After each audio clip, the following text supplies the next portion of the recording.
بسم اللہ الرحمن الرحیم۔ حقوق نسواں کا تحفظ۔ نسواں سے ہم مراد خواتین ہیں، یعنی خواتین کے حقوق کا تحفظ۔ اسلام سے پہلے عورتوں کے حقوق بری طرح پامال ہوتے تھے، یعنی کہ ان کے حقوق ادا نہیں کیے جاتے تھے۔ اس خطبہ کے ذریعے ان کے بنیادی حقوق کا تحفظ کیا گیا، ان کا خیال رکھا گیا اور یہ تعلیم دی گئی کہ ان کے ساتھ بھلائی کا برتاؤ کیا جائے، ان کی خواتین کے حقوق کا خیال رکھا جائے اور ان کے ساتھ اچھا سلوک کیا جائے۔ جان و مال اور عزت کی حرمت۔ عرب میں جان، مال اور عزت کی کوئی ضمانت اور حفاظت نہ تھی۔ جو جس کو چاہتا قتل کر دیتا تھا اور جس کا مال چاہتا تھا چھین لیتا تھا۔ اس طرح کسی کے ہاتھوں کسی کی عزت محفوظ نہ تھی۔ حقیقت میں ایک صحت مند اور مثالی معاشرہ اسی صورت میں وجود میں آ سکتا ہے جب جان، مال اور عزت کو تحفظ حاصل ہو۔ چنانچہ اسلام نے، ہمارے نبی پاک صلی اللہ علیہ وسلم نے اپنی آخری خطبے میں ارشاد فرمایا کہ جان، مال اور عزت کی حرمت کا خیال رکھا جائے تاکہ ایک اچھا اور ایک بہترین اسلامی معاشرہ جو ہے وہ قائم ہو سکے۔ نمبر 7، ہدایت الہی کا ذریعہ۔ خطبہ مبارک میں نبی کریم صلی اللہ علیہ وسلم نے تعلیم دی ہے کہ ہدایت الہی کا واحد ذریعہ قرآن مجید اور سنت رسول ہے۔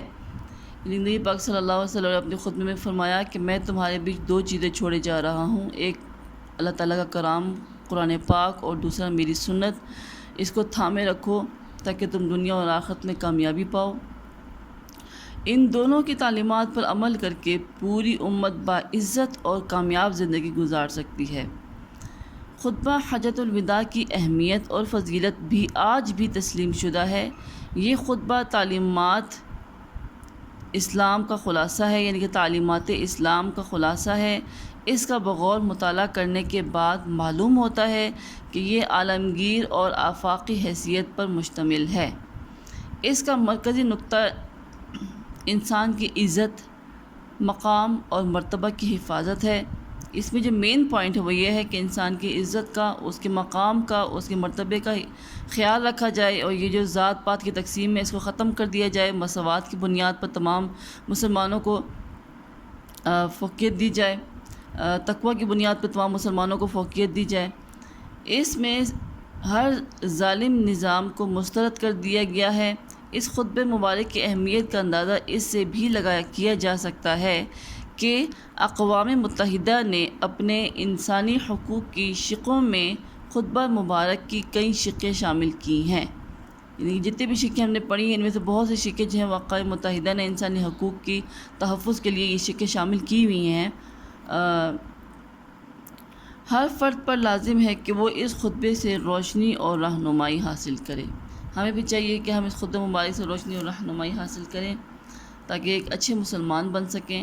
پیارے بچوں، اس سبق کے ہم کو جو تفصیلی سوالات ہیں وہ تقریباً 5 دیے ہیں۔ تو پہلا تفصیلی سوال ہے، خطبہ حجۃ الوداع کے پس منظر کو اپنے الفاظ میں تحریر کریں۔ اس کا آنسر میں نے ایک پیج پہ تحریر کیا ہے، آپ دیکھ لیں۔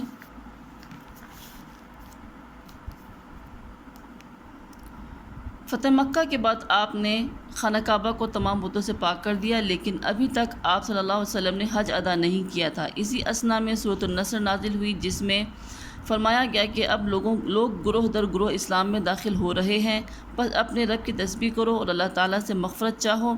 آپ صلی اللہ علیہ وسلم کو معلوم ہو گیا کہ آپ کے وصال کا وقت قریب آ گیا ہے، چنانچہ آپ نے 10 ہجری کو باقاعدہ حج کرنے کا ارادہ کیا اور مسلمانوں کی ایک بڑی تعداد کے ساتھ فریضہ حج ادا کیا۔ اس موقع پر آپ نے اپنا تاریخی خطبہ ارشاد فرمایا۔ میدان عرفات میں خطبہ سننے والوں کی تعداد تقریباً 1,44,000 تھی۔ اس موقع پر آپ نے فرمایا، صحابہ کرام سے گواہی لی کہ آپ صلی اللہ علیہ وسلم نے اپنا پیغام لوگوں تک پہنچا دیا ہے۔